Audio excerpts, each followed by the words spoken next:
I won't replay Undertale. Now, don't get me wrong, I love this game. It's a game that I wish I would have played earlier, but because of the experience I had with this game, I will not replay it. Here's why.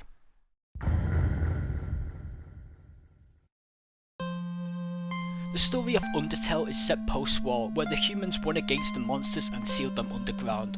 And an unspecified number of years later, your dumbass goes up a mountain which is known as the mountain no one ever returns from, and then you fall down a hole. As you wake up, you find yourself underground and are determined to make it back up to the surface in order to rejoin the humans.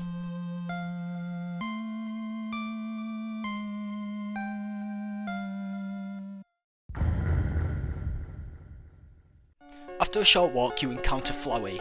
In my script I put Plants vs Zombie looking our character. I don't know why I put that, but anyway. Now, Flowey looks like the stereotypical happy, optimistic and good-natured character that help you throughout the game, and they are. Until they aren't. You see, Flowey is an evil fuck who will try to kill you, saying in this world it's kill or be killed, and then proceeds to kill you. If not for Toriel, who comes at the last moment to save your life. This beginning is very important, as it planted a seed in my mind that would affect the rest of my playthrough.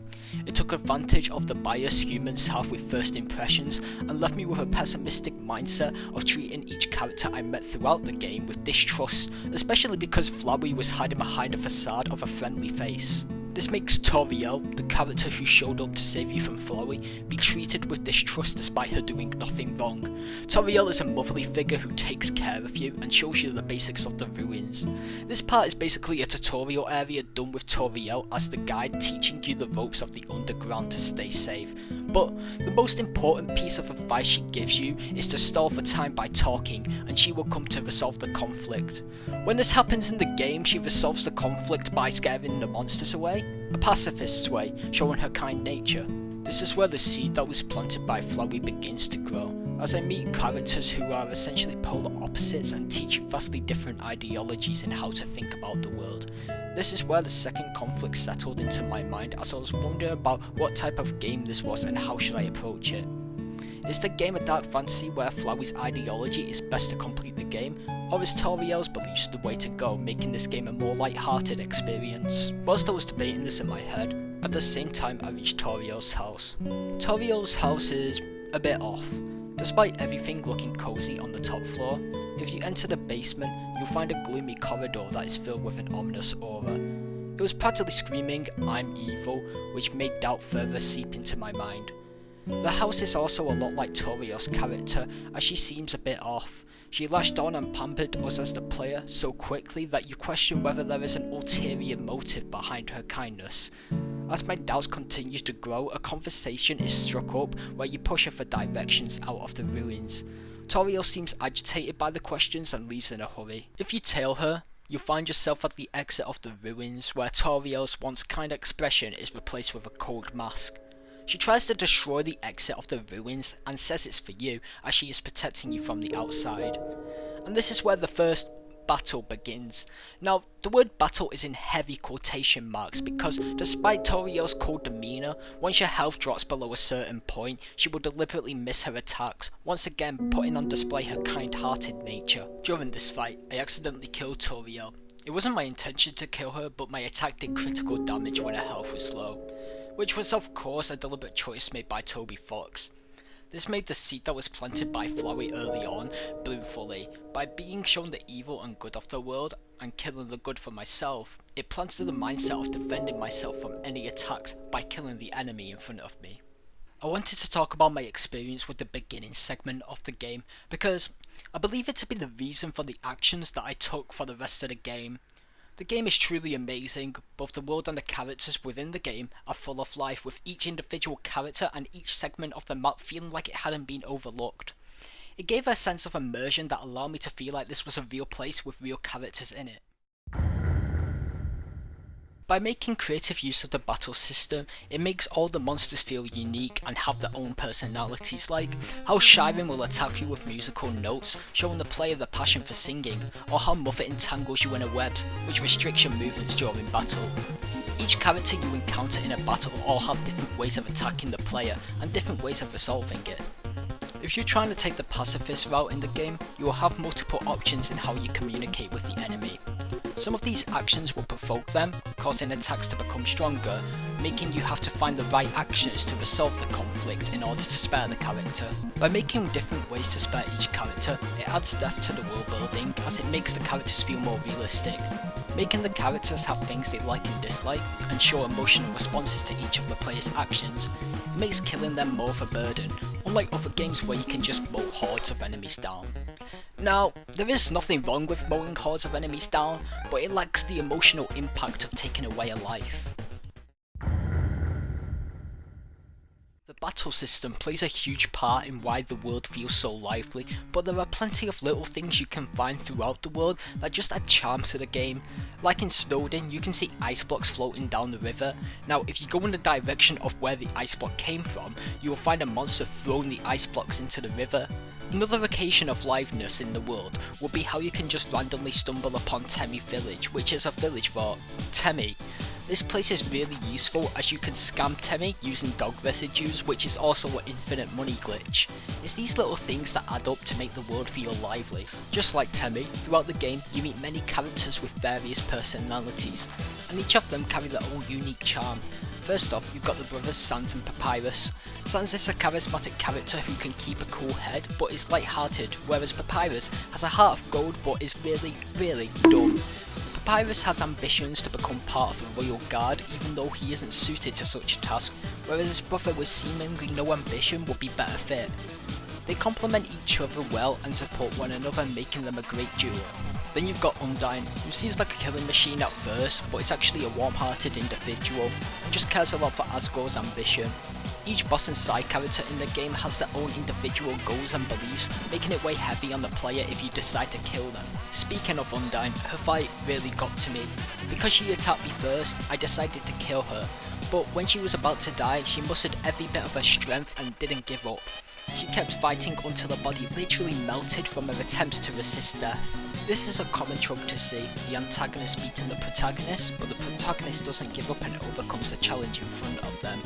But being on the receiving end of someone fighting so hard makes me feel like the bad guy, despite only defending myself. But Undyne makes a good point. During my neutral run of the game, she says that I didn't kill the monsters because I had to, but because it was easy for me.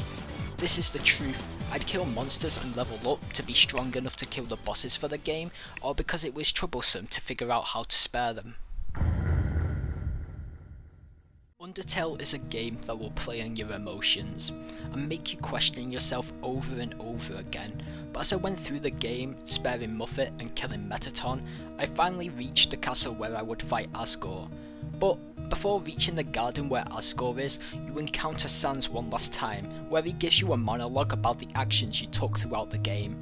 He asks you to reflect if you did the right thing, but then he follows it up by saying it doesn't really matter as long as you were honest with yourself upon reflection. This final interaction from Sans before the boss fight was the beginning of a realization that would come only later on.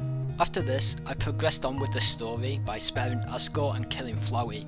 I completed the game and got the neutral ending, which was something I expected, but I wondered if I could change the outcome by repeating the Asgore battle over and over again and hoping that Flowey would show some weakness at the persistence. I repeated the Asgore fight about 5 times, both sparing and killing him, to see if it would change the outcome. It stayed the same. The only thing that changed with each run was Flowey's mocking at me replaying the boss in order to change the outcome. But eventually, even Flowey got bored with the repeated attempts and would just show up without a single word and end the game. So I had to finally admit that I couldn't change the outcome and started a new game.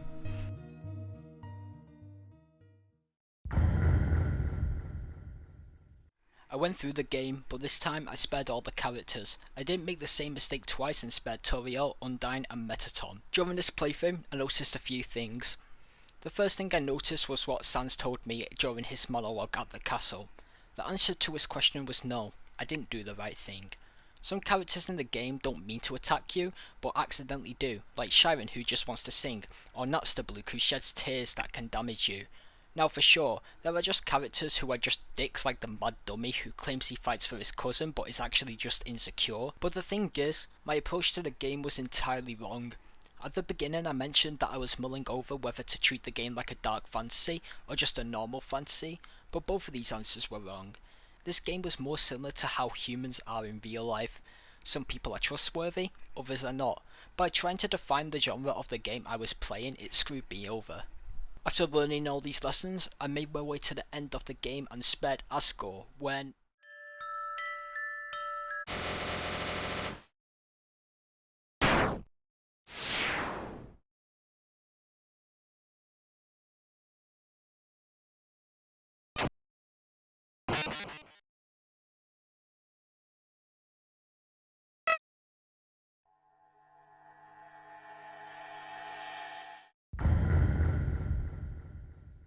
Yes, when I replayed the game I used the same save file and name I did in my previous run. Now, I did notice that the game was different from my first playthrough, with the most obvious sign being that Flowey was missing from the beginning, but after looking online I saw a post that said it made no difference to the ending even if Flowey wasn't there. To my surprise, it wasn't actually that bad to play through the game a second time, as it was interesting to see the characters that felt a connection with the player from the previous save, and Asgore actually knew about the game overs in the new playthrough. But I was still pissed off as I felt like I wasted my time. Despite getting a positive ending, I didn't get to see the true ending, which apparently explores the characters in depth. Plus, after this I was going to do the genocide route to fight Sans, so the plan was to take a little break and then come back to replay the game. During this break, I reflected on both the endings that I had played through, and the more I thought, the more I became satisfied with the ending. I was still mad that I didn't get the ending that I wanted, but I realised that both the first playthrough and the second playthrough tell a story in itself. Me, as the player, regretting the first playthrough, so I attempted to put things right during the second playthrough. Despite the struggle of making my way through the game again, the ending was not the one I wanted, and all that was left was the regret that I wasn't more thoughtful about my decisions during my first playthrough. Now, this wasn't the ending that I wanted, but was the ending that I got. Despite it not being as satisfying, despite me not getting to know the characters fully, and despite me not getting to fight Sans, I don't want to replay Undertale. If I started a new save file and did any other route, it would diminish the decisions I made through my first playthrough. My actions will have less consequence, and would overall devalue my experience with the game, which is not something I want for a title that I have come to love. Undertale taught me to put more consideration into the decisions I make, and to not think so one-dimensionally as to categorise a game under a genre and expect the common tropes you would associate with a game of that category. Another lesson I learned is to judge the game as it plays out before me. By doing so, I can judge on the fly and hopefully get the ending I want next time. And who knows, maybe years down the line I may press the play button once more to replay the game, but for the foreseeable future I won't replay Undertale.